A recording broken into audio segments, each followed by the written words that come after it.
Si Guillermo del Toro était déjà un réalisateur reconnu avant de remporter l'Oscar du meilleur film pour La Formule 1 en 2018, il est indéniable que la statuette dorée lui a permis de développer des projets qu'il n'aurait pas pu mener avec autant de liberté qu'auparavant.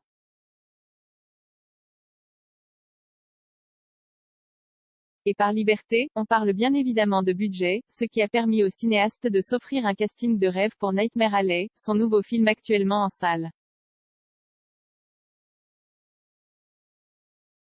Après avoir gagné un Oscar, vous pouvez travailler avec d'autres limites. Je ne pouvais pas venir et demander à faire une version de Nightmare Alley à 200 millions de dollars, mais j'ai pu le faire pour 60 millions. Je ne pense pas que ce serait arrivé avant La Forme de l'eau. Dans la plupart des cas, les rôles ont été écrits pour le casting qu'on a eu, et ils n'auraient sans doute pas été intéressés autrement, a-t-il confié au NME. Une aubaine. En parlant de casting, Guillermo del Toro est revenu sur sa rencontre pour le moins providentielle avec Bradley Cooper qui tient l'un des premiers rôles dans Nightmare Alley.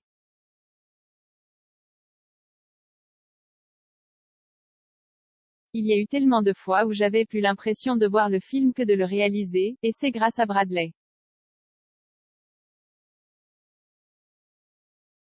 Il a le don pour rendre tout complètement réel émotionnellement, et ça peut être dur avec les scènes pleines de désespoir ou au contraire de soulagement, a-t-il ajouté.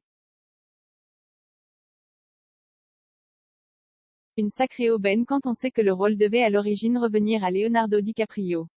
Enfin, Guillermo del Toro a révélé les 3 films qu'il rêvait de faire et il s'agit de 3 adaptations de romans classiques.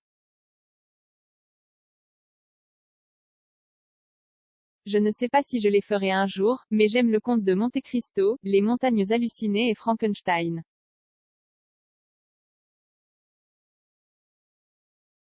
J'ai plus de 20 scénarios dans les tiroirs, mais ce sont ces 3-là qui comptent.